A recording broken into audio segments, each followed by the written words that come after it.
Desde aquí, desde el aire, es posible contemplar dónde comenzó la tragedia. La montaña es como una gran esponja que absorbe agua, pero al igual que las esponjas, hay un momento en que se satura.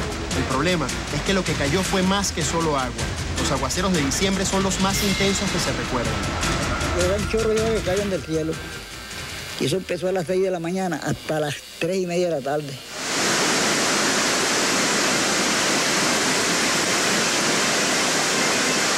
¡Qué bárbaro!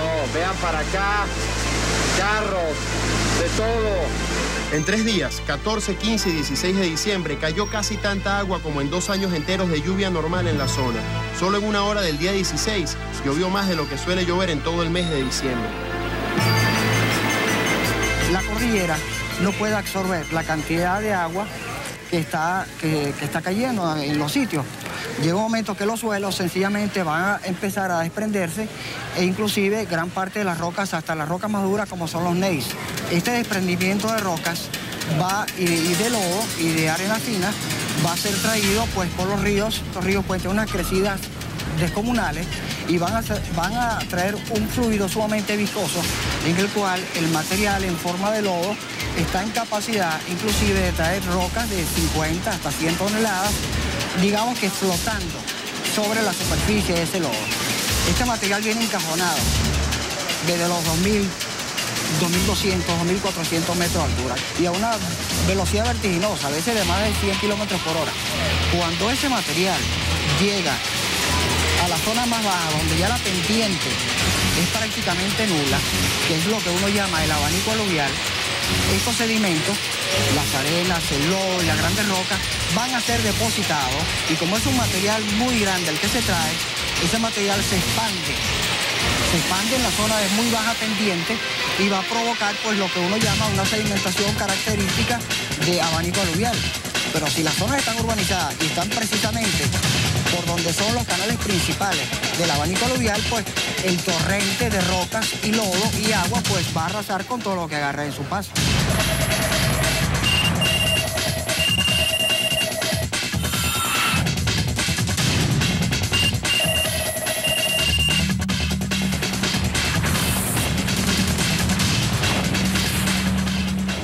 El Ávila está lleno de fallas. Son las mismas que originan los terremotos. Ellas rompen los bloques rocosos y facilitan que los peñascos caigan por estas pendientes. De acuerdo con informes de Naciones Unidas y de la Corporación Andina de Fomento, algunas de estas enormes rocas iban a más de 200 kilómetros por hora. Acabaron con todo lo que encontraron por delante. En la noche del día 15, el ruido del río empezó a avisar que la muerte venía. Muy feo, no sé, te sentía que venía la tragedia, sentía. Ya habían muertos ahí ya habían ahí como 5 o 6 muertos. Eso fue el 14 amanecer 15. Yo le decía, no, mire, váyanse para allá, para la escuela. Que estaban las elecciones, habían soldados, váyanse para allá. La gente corría, era para el edificio. Y conseguían la muerte rapidito. El ruido era totalmente mortal. Y le dije a mi hijo, Javier, asómate y verás que el ruido es de muerte. Vamos a prepararnos, porque esto es feo. Bueno, el río nos sorprendió arriba y empezó a bajar mata, palos, todo lo que se conseguía, los carros, y en toda la oficina tranca. Y la gente salía a ver qué pasaba y se lo llevaba. El que no sabía, no podía correr, no íbamos para la esquina de la iglesia, pues ya nos atrapaba. Nos veníamos para acá, para la última calle del cerro, también nos atrapaba el río. No, que venía la ola, pues la ola era una cosa inmensa, no, era altísima. Entonces cuando vimos la ola que se lleva a la Quincalla, se lleva al restaurante que está allí, el Marbella, entonces cuando empezamos a huir, pero ya entonces venía el lodo de todos lados y unas personas se quedaron atascadas, otros quedaron arriba del techo del Rey del Pescado, otros se montaron en el otro restaurante. Veíamos cómo las casas de aquí, más toda la parte de arriba de los corales, se destruían y los techos, sin destrozarse, cómo se movilizaba, cómo bajaba, como que si tú agarraras una casa y la quisieras mover por completo hacia ese sitio. El río que bajaba era un monstruo, pues era un río que tenía una altura aproximadamente de 9 metros, pues, chocaba contra los edificios a una altura del tercer piso y bueno, ya para nosotros era así como algo inimaginable. Ya el jueves a las 3 de la tarde ya no se veía nada, ya las casas se las estrelló porque salían como barajitas, así, enteras salían y se estrellaban contra los edificios y la gente arriba pidiendo auxilio. Y esa gente obviamente se murieron. Hubo un momento que nos abrazamos y nos despedimos.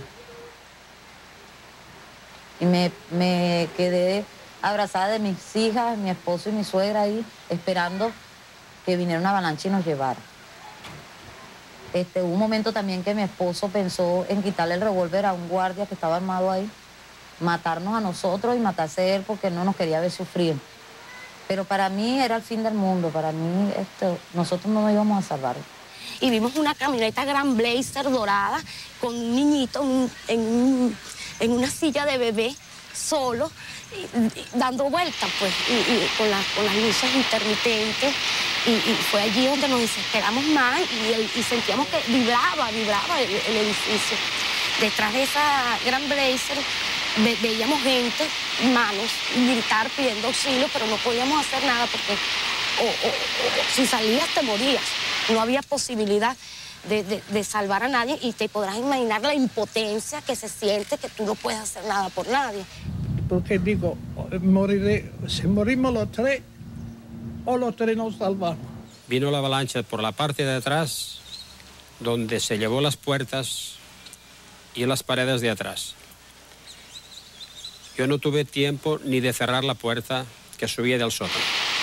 Solamente tuve tiempo de agarrarme de una mano a la escalera para el segundo piso. Cuando el agua ya me quería arrastrar y una comadre mía ya la llevaba el agua arrastrada por debajo de la puerta. O sea que los dos nos salvamos de casualidad, por segundos. Vimos morir bastante gente y ya la gente ya que estaba herida también ya se nos estaba muriendo también por el camino. Entonces lo dejábamos abandonados porque no podíamos seguir con ellos. Y más de uno lloraba, ¿no? Que vayan a buscar a mi familia que se le llevó el río. Entonces si se lo llevó el río no lo podían ir a buscar. Porque vamos a salvarte la vida aquí también. Ya los ahogados ya estaban saliendo a la orilla ya.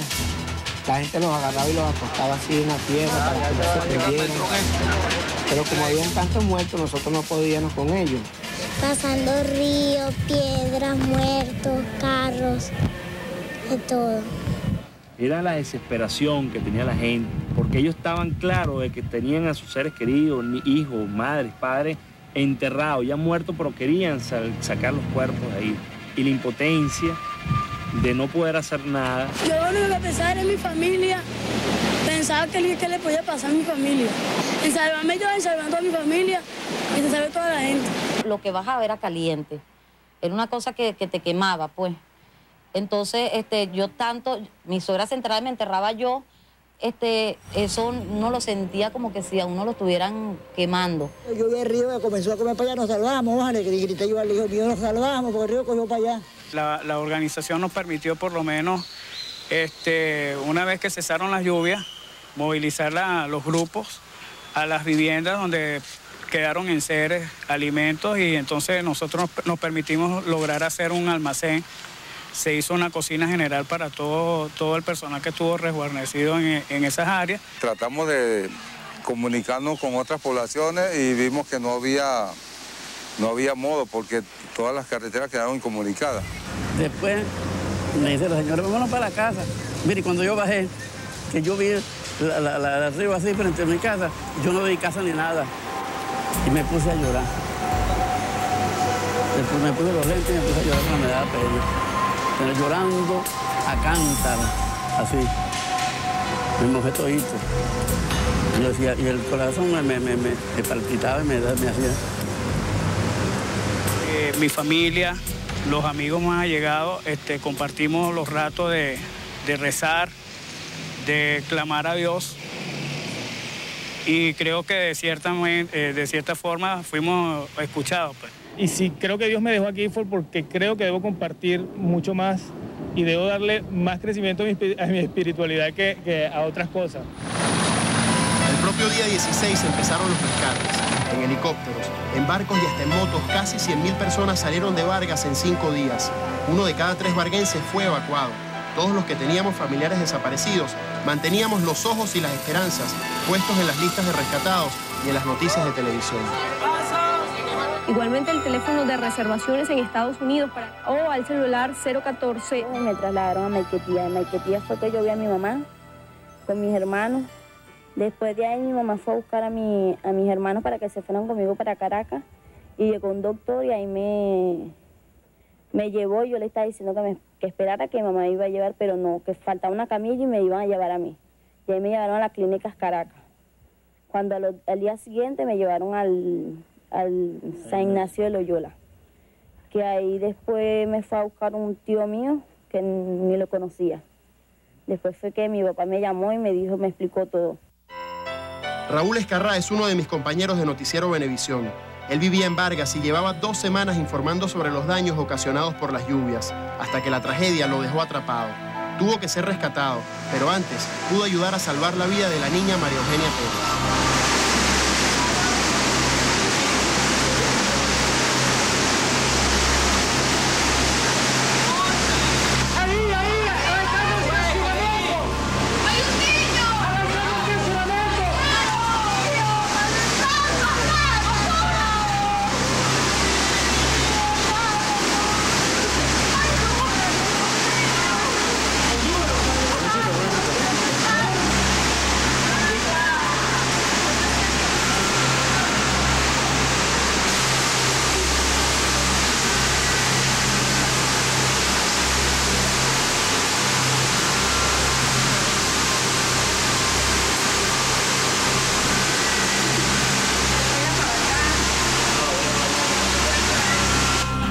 Pequeña vive con su papá, su hermano y su mascota. Su mamá no apareció. Que si mi mamá está en el cielo, que me la vuelva a bajar y que cuide a todos mis seres queridos. Para Raúl, el recuerdo de ese momento es imborrable. María Eugenia, la niña bonita que... Ya, tranquila, mami, todo va a salir bien. Yo creo que ese es el abrazo más hermoso que yo he sentido en mi vida y era algo así como que eterno, ¿no? En medio de tanta desolación, esa niña y yo caminando por un terreno desolado hacia un helicóptero. En esos días la solidaridad se desbordó justo después de que lo hicieran los ríos. Miles de personas recibieron ayuda de gente a la que ni conocían.